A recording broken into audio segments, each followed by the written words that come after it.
Halo orang-orang lemah yang gak bisa tidur sebelum sleep call, kembali lagi bersama saya Madman, Ahmad Ironman, di ruang sempit yang terasa luas ini. Kali ini saya akan merangkum sebuah film yang dirilis tahun 2022, berjudul Escort Wife, yang menceritakan tentang seorang istri yang jarang diberikan belayan. Tanpa berlama-lama karena video ini akan memberikan ketegangan di atas maupun di bawah, kita langsung saja ke alur cerita.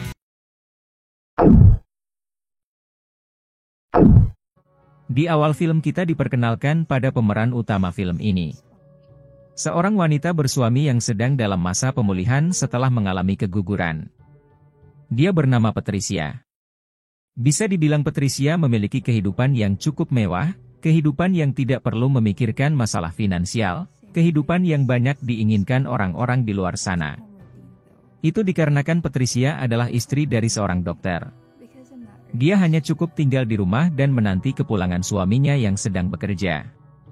Namun apalah daya, yang namanya manusia selalu merasa kurang, di mana Patricia yang hanya tinggal di rumah sendirian, merasa bosan dari hari ke hari.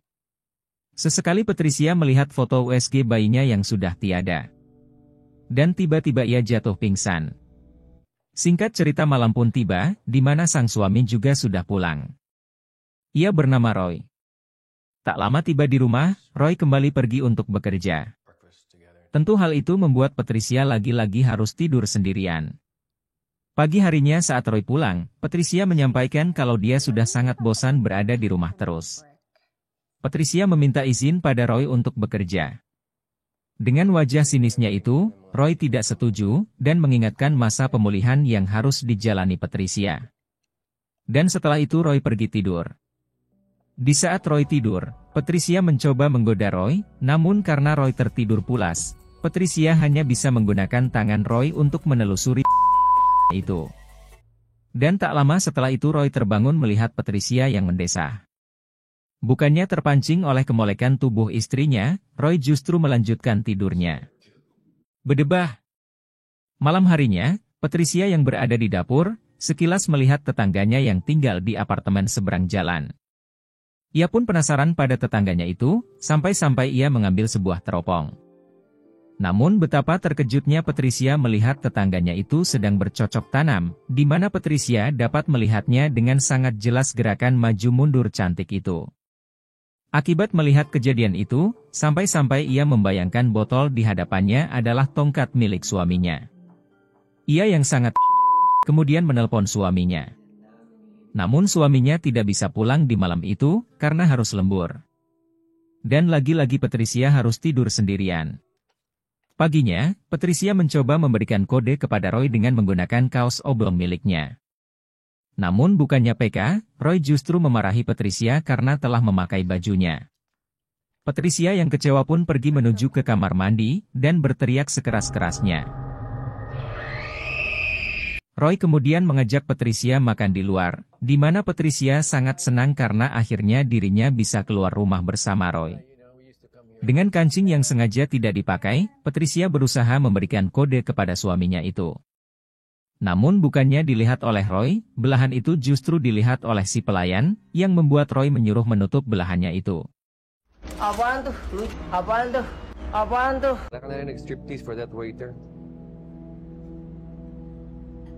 Dan setelah makan, ada seorang wanita yang duduk di kursi sebelah mereka. Patricia sadar, kalau wanita itu adalah tetangganya yang tempo hari ia lihat sedang bercocok tanam. Patricia kemudian bertanya pada Roy, apakah Roy mengenalnya. Roy kemudian menjawab kalau dia tidak mengenal wanita itu. Malam harinya saat Roy akan kembali bekerja, Patricia menghalanginya, dan mencumbui adiknya Roy.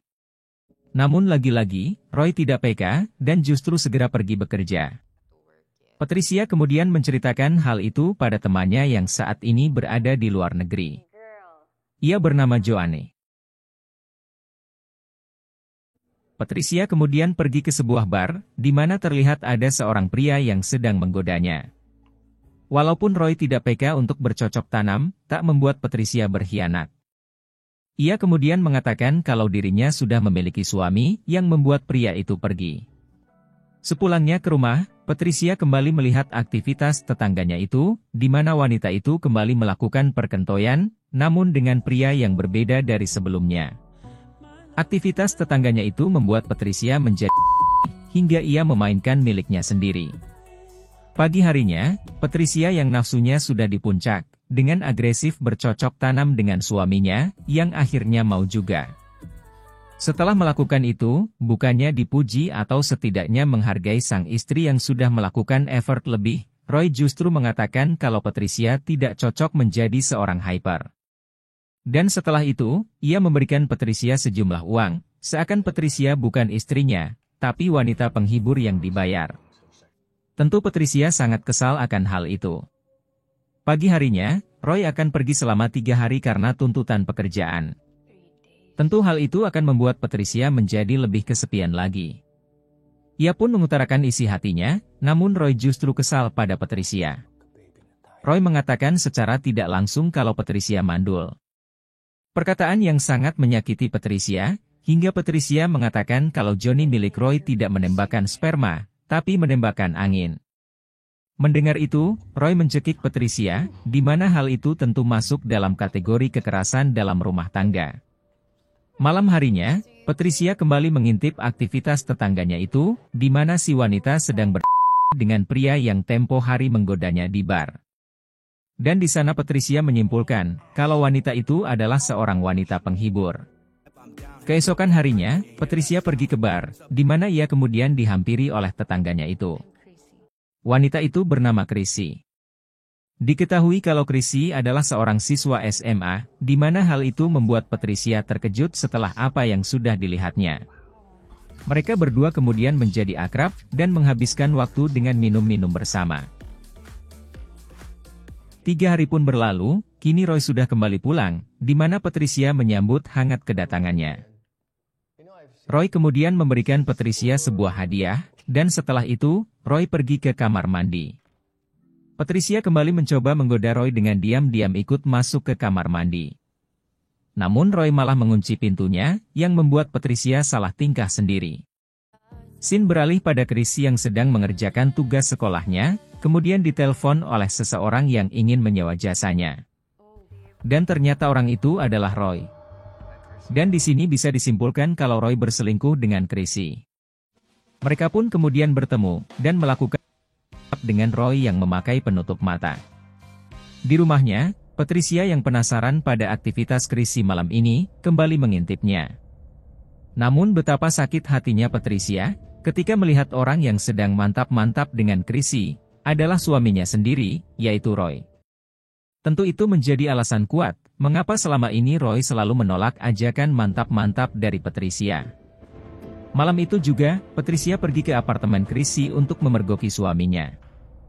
Namun yang ada di sana hanya Chrissy, karena Roy telah pergi. Roy!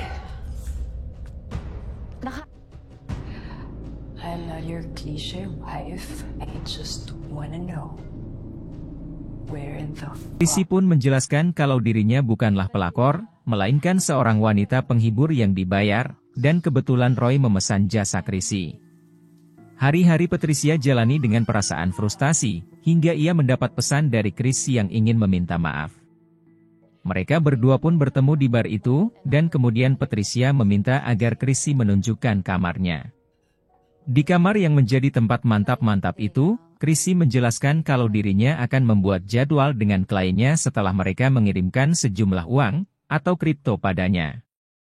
Chrissy juga menunjukkan sebuah buku yang berisikan daftar kliennya yang akan mantap-mantap dengannya dalam beberapa hari ke depan. Patricia begitu terkejut mengetahui begitu banyak klien milik Chrissy. Malam harinya, teman-teman Roy berkunjung ke rumah Roy untuk sekedar bermain. Mereka adalah James dan Charles. Keesokan harinya, Patricia menemui Chrissy yang akan pindah dari apartemennya itu. Patricia kemudian curhat, kalau dirinya sangat ingin memiliki kehidupan baru yang penuh dengan petualangan. Secara kebetulan, saat itu Chrissy sudah sangat ingin berhenti menjadi wanita penghibur. Ia ingin Patricia menggantikan posisinya saat ini, karena sudah banyak klien Chrissy yang sudah terlanjur membayar jasanya. Patricia bisa berpura-pura menjadi Chrissy. Mendengar itu, Patricia menjadi sedikit tertarik. Chrissy juga menjelaskan kalau dirinya menyimpan data pribadi kliennya itu sebagai keamanan. Chrissy juga memberikan parfum sebagai pemancing hasrat, dan memberikan sedikit tutorial cara memuaskan pelanggan. Keesokan harinya, Chrissy sudah pindah dan Chrissy juga memberikan apartemennya untuk Patricia. Tak hanya apartemen, Chrissy juga memberikan handphone yang berisikan nomor-nomor kliennya itu. Handphone milik Chrissy yang saat ini dipegang Patricia, kemudian dicat oleh Roy yang menggodanya. Tentu hal itu membuat Patricia jengkel. Dengan perasaan sakit hati, Patricia hanya bisa berpura-pura menjadi Chrissy. Patricia kemudian pergi ke apartemen itu, dan menemukan sebuah kamera yang berisi video mantap-mantap Chrissy dengan para pelanggannya. Rupanya selama ini Chrissy merekam aktivitasnya itu, di mana hal itu juga akan dilakukan oleh Patricia. Akhirnya malam untuk bertemu dengan pelanggan Chrissy pun tiba.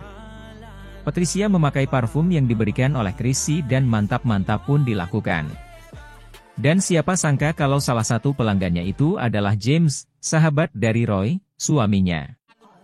Dan mereka pun bercocok tanam. Pagi harinya, Roy yang mencium aroma Patricia teringat pada aroma tubuh Chrissy.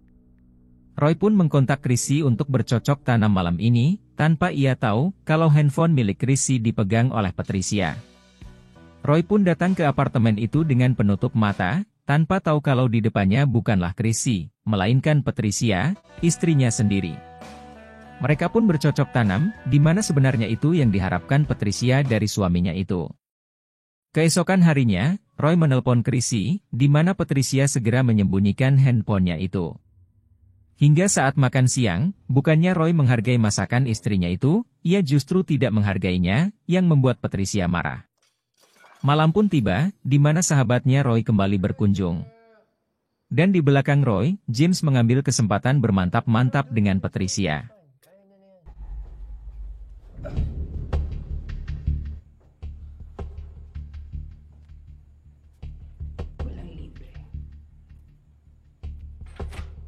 Di malam harinya, Roy yang kembali meminta jatah pada Chrissy, membuat Patricia akhirnya muak. Ia menyuruh Roy untuk menemuinya nanti malam.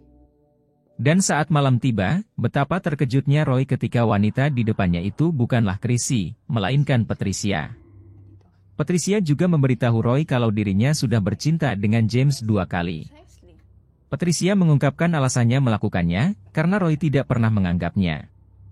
Patricia kemudian menusuk Roy di kaki dan lengannya, yang membuat Roy tidak berdaya. Dude, I was broken like you! Hindi ako naniniwala sa'yo!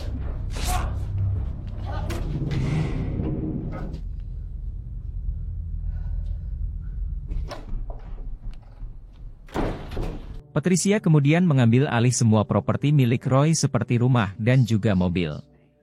Kini Patricia tinggal di rumahnya seorang diri. Namun dirinya masih saja belum merasa puas. Patricia menyebarkan video skandal dirinya dengan pelanggannya, yang membuat rumah tangga pelanggannya itu hancur. Patricia melakukan itu agar tak ada lagi pria berselingkuh.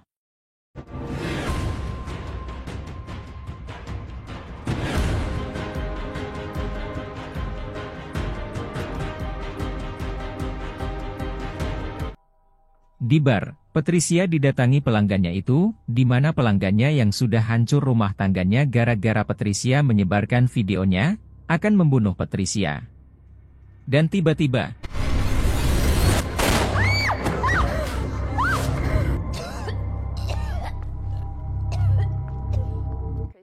keesokan harinya, Patricia ditelepon oleh seseorang tak dikenal yang mengancam akan membunuhnya.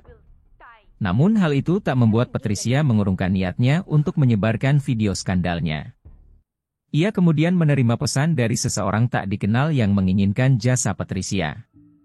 Patricia segera menyiapkan semua persiapannya termasuk memasang kamera di mana-mana. Dan ternyata pelanggan itu adalah istri dari pelanggannya yang bunuh diri tempo hari. Wanita itu mengancam Patricia, hingga terjadi keributan yang menyebabkan Patricia ditembak.